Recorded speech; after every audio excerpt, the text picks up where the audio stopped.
West Virginia's Democratic Senator Joe Manchin will not run for re-election in 2024. We were all wondering. His decision gives Republicans a chance to flip a crucial Senate seat an inch closer to regaining majority control of the chamber.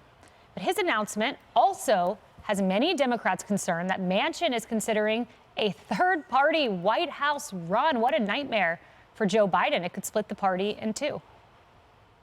I've made one of the toughest decisions of my life and decided that I will not be running for re-election to the United States Senate.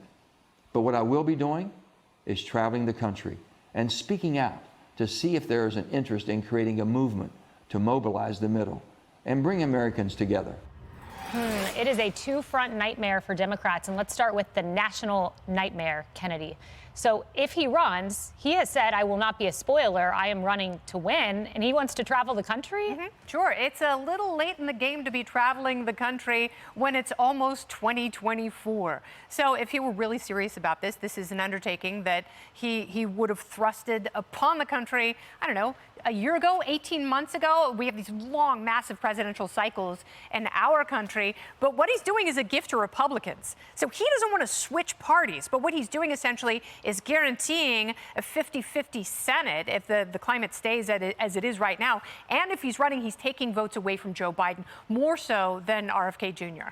No doubt about it. And what's interesting, if you think about this, No Labels has ballot access in 10 states. They're aiming to get into 50 states. And there's a campaign to draft Manchin, Romney. This could be a difference maker. They're already on the ballot in Florida and Arizona. Well, and if you consider Jill Stein threw her head in the ring for the Green Party candidate, too. So if we get that 3-on-1 split, Democrats to Republican, that could be great. I do think RFK Jr., it pulls some Republican votes away from Trump potentially. But this, as you said, is a gift. I think it's a good thing.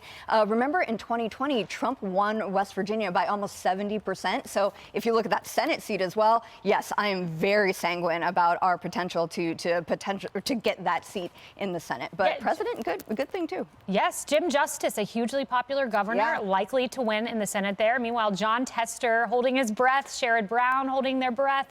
You only need 1 or 2 Senate seats to flip. I know. I think that's going to be the most important thing about the announcement that we got from the senator. And like Kennedy, I think maybe too little, too late. But look at how the vote is being sliced and diced by these people who are throwing their hats in the ring.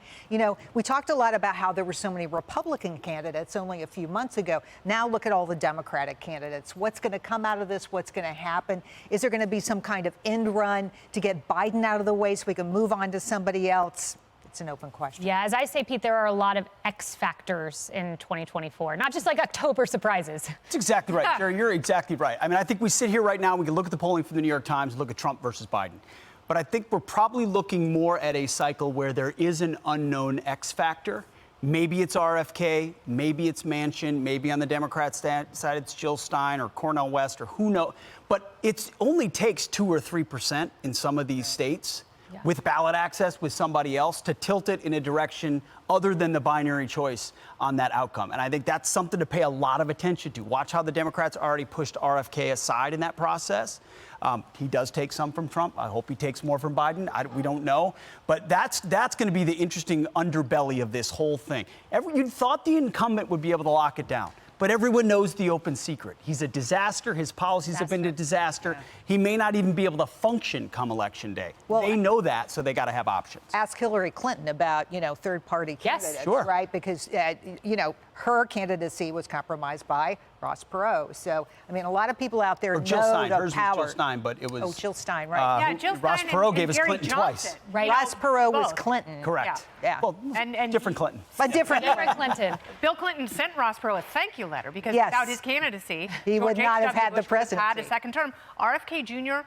winning against Trump and Biden in 6 battleground states among 18 to 29-year-olds. So younger voters are gravitating toward RFK Jr. because they are leaving the Biden presidency behind. Yeah, and Hillary Clinton had 6% who voted third party. You could argue third party candidates. Jill Stein wrecked her candidacy.